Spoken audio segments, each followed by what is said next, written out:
하나님이 사랑하시는 비산동교회 성도님들, 지난 주일 평안하였습니까? 오늘 우리에게 주신 하나님 말씀은 창세기 38장 1절에서 11절까지 말씀입니다. 하나님의 말씀을 함께 읽겠습니다. 그 후에 유다가 자기 형제들로부터 떠나 내려가서 아둘람 사람 히라와 가까이 아니라 유다가 거기서 가나안 사람 수아라 하는 자의 딸을 보고 그를 데리고 동침하니 그가 임신하여 아들을 낳음에 유다가 그의 이름을 엘이라 하니라. 그가 다시 임신하여 아들을 낳고 그의 이름을 오난이라 하고 그가 또 다시 아들을 낳고 그의 이름을 셀라라 하니 그가 셀라를 낳을 때에 유다는 거십에 있었더라. 유다가 장자 엘을 위하여 아내를 데려오니 그의 이름은 다말이라. 유다의 장자 엘이 여호와가 보시기에 악함으로 여호와께서 그를 죽이신지라. 유다가 오난에게 이르되 내 형수에게로 들어가서 남편의 아우된 본분을 행하여 내 형을 위하여 씨가 있게 하라. 오난이 그 씨가 자기 것이 되지 않을 줄 알므로 형수에게 들어갔을 때에 그의 형에게 씨를 주지 아니하려고 땅에 설정하매 그 일이 여호와가 보시기에 악함으로 여호와께서 그도 죽이시니 유다가 그의 며느리 다말에게 이르되 수절하고 내 아버지 집에 있어 내 아들 셀라가 장성하기를 기다리라 하니 셀라도 그 형들같이 죽을까 염려함이라. 다말이 가서 그의 아버지 집에 있으니라. 아멘. 기도하겠습니다. 살아계신 하나님, 오늘도 우리를 거룩한 자녀로 불러주시고 말씀으로 우리의 길을 인도해 주시니 감사합니다. 오늘 하루도 주님의 말씀 안에서 순종하며 행동하는 믿음으로 살아가게 하시고 우리의 삶이 주님께 영광을 올려드리는 거룩하고 복된 삶이 되게 하여 주시옵소서. 예수님의 이름으로 기도드립니다. 아멘.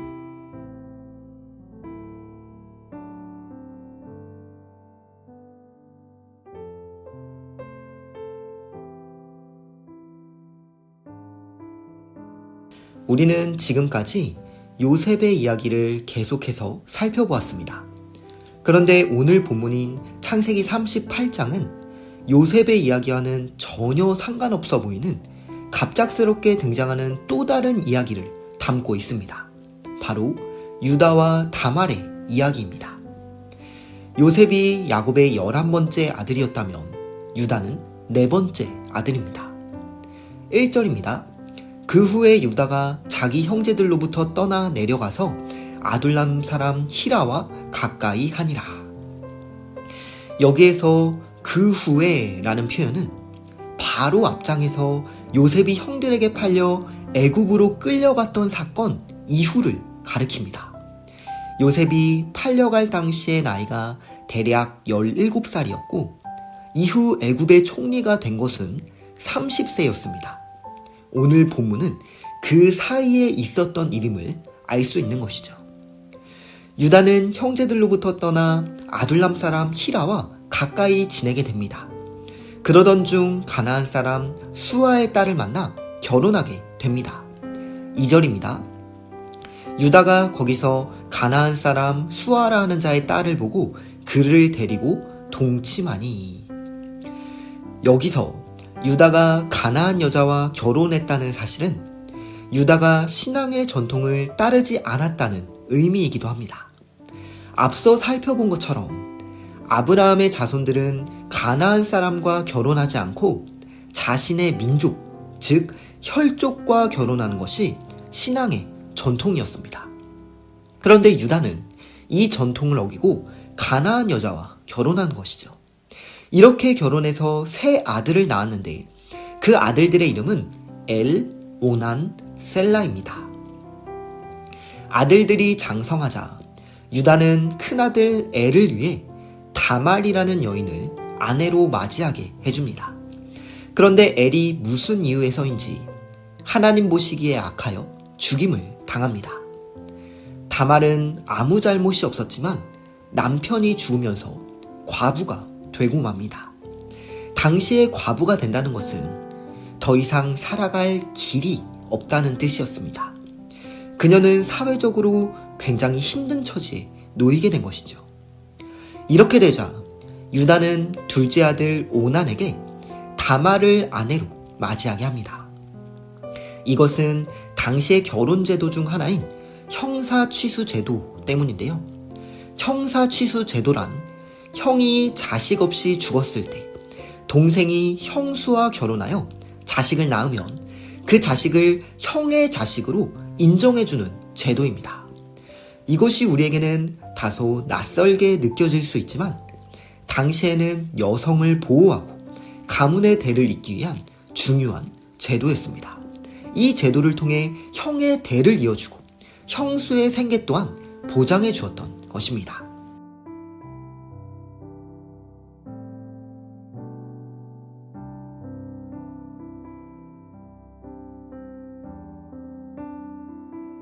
유다의 둘째 아들 오난은 이러한 형사 취수 제도를 알고 있었습니다. 그래서 오난이 형수를 아내로 맞아 부부관계를 했지만 아기를 갖지 않으려고 일부러 피했습니다. 9절입니다. 오난이 그 씨가 자기의 것이 되지 않을 줄 알므로 형수에게 들어갔을 때 그의 형에게 씨를 주지 아니하려고 땅에 설정하매. 지금 오난은 악한 의도로 이런 행동을 했습니다. 성경은 오난의 동기를 그의 형에게 씨를 주지 아니하려고 라고 명확하게 언급하고 있습니다.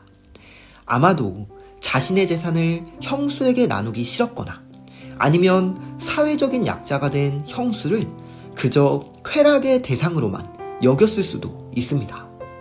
그리고 이 일은 당연히 하나님 보시기에 악한 일이었습니다. 그래서 결국 하나님께서는 오난도 죽이십니다. 10절입니다. 그 일이 여호와가 보시기에 악함으로 여호와께서 그도 죽이시니. 이처럼 다말은 엘과 결혼했다가 남편이 죽고 오난과 살게 되었지만 오난도 죽으면서 매우 안타까운 처지가 되었습니다. 유다에게는 세 아들이 있었죠. 그러니까 이제 마지막 셀라가 남아 있습니다.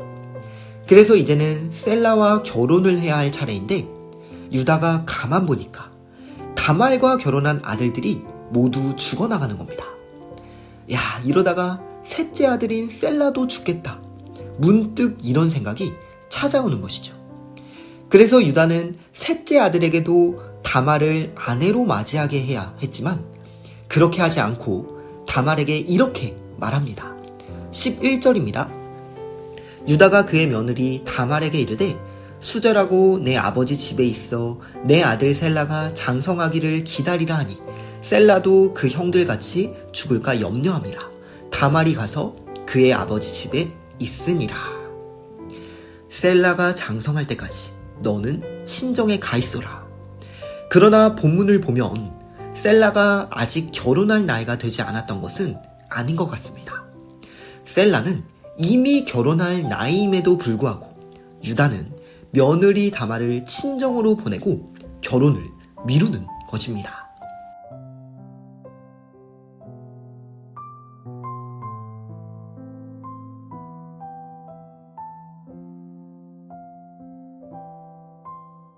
오늘의 본문을 보면서 우리는 왜 이 이야기가 굳이 38장에서 갑자기 들어와야 했을까라는 의문을 갖게 됩니다. 그 이유가 무엇일까요? 그 이유는 38장이 너무나 중요한 족보를 말하고 있기 때문입니다. 먼저 본문에서 우리가 주목해야 할 인물은 유다입니다. 유다는 다말에게 일어난 일들을 자신의 책임으로 보지 못했습니다. 자신이 아들을 잘못 키웠다는 생각은 하지 않고 모든 잘못을 며느리 다말에게 전가했습니다. 아들들의 죽음조차 다말의 탓으로 돌려버렸지만 사실은 그것이 아니었던 것이죠. 성경은 각각 아들들의 행위가 여호와 보시기에 악했기 때문에 그들이 죽음을 맞이했다고 분명하게 기록하고 있습니다. 그러나 유다는 이 사실을 외면한 채 자기중심적이고 이기적인 생각으로 모든 문제를 다말의 탓으로 돌렸습니다. 결국 유다는 아들들과도 며느리와도 건강한 관계를 맺지 못하는 불통의 사람이었습니다. 성경은 이렇게 자기중심적이고 남을 탓하는 삶이 자기의 문제를 해결하기는커녕 더 큰 문제를 불러온다는 것을 경고하고 있는 것입니다. 그러면 다말은 어떤 인물이었을까요? 그녀는 기구한 여인이었지만 대를 이어야 한다는 강한 책임감을 지닌 여인이었습니다. 성경에서는 이처럼 기업물을 자를 고엘이라고 부르는데 다말은 자신이 이 고엘의 역할을 이어갈 아들을 낳아야 한다는 사명감을 가지고 있었습니다. 그래서 그녀는 불행 속에 가만히 머물지 않고 자신이 할 수 있는 최선의 선택을 감행하는 여인으로 등장하는 것이죠. 다말은 단순히 기구한 여인이 아니라 자신의 사명을 이루기 위해 행동하는 여인이었습니다. 우리는 이 다말을 통해 창세기 38장이 왜 요셉 이야기 한가운데 갑자기 삽입되었는지를 깨닫게 되는 것입니다. 다말을 생각할 때 자연스럽게 떠오르는 것이 예수님의 족보입니다. 마태복음 1장 3절에는 다말의 이름이 분명히 기록되어 있습니다.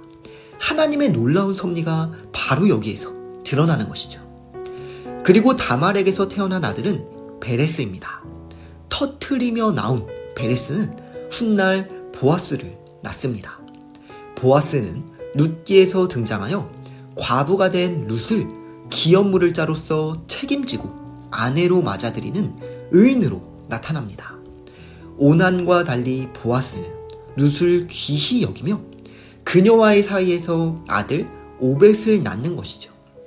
오벳은 이새를 낳았고 이새는 다윗을 낳았습니다. 그리고 예수 그리스도는 바로 이 다윗의 자손으로 이 땅에 오신 것입니다. 여기서 우리는 놀라운 하나님의 섭리를 확인합니다. 사실 야곱의 집안 자체가 콩가루 집안이었잖아요. 유다와 그의 아들들 역시나 의롭지 못한 모습들을 보였습니다. 그러나 하나님은 이런 부족하고 연약한 가정을 통해 다윗을 일으키시고 결국 그리스도를 이 세상에 보내신 것입니다. 결국 오늘 본문은 우리에게 하나님의 섭리를 보여주고 있는 것입니다. 그래서 이 섭리의 관점에서 볼 때 창세기 38장은 요셉 이야기의 전체 주제와 그대로 연결되어 있는 것이죠.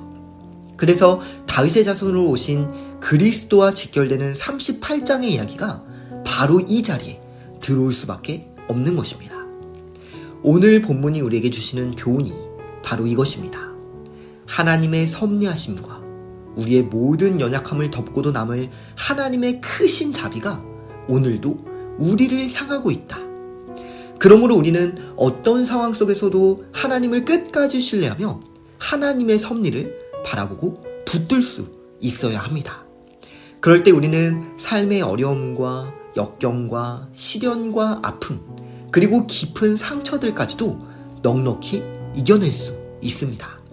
오늘 그러한 하나님의 놀라우신 섭리와 자비를 붙들며 살아가시는 복된 한날이 되시기를 주님의 이름으로 축복합니다.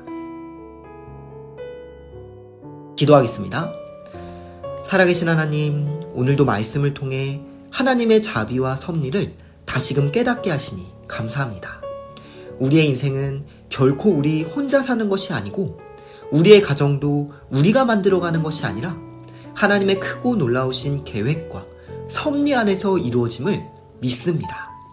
주님, 어떤 상황 속에서도 하나님의 섭리가 우리를 넉넉히 이기게 하심을 바라보면서 오늘도 그러한 믿음으로 살아가고 행동할 수 있는 우리 모두가 되게 하여 주시옵소서. 예수님의 이름으로 기도드립니다. 아멘.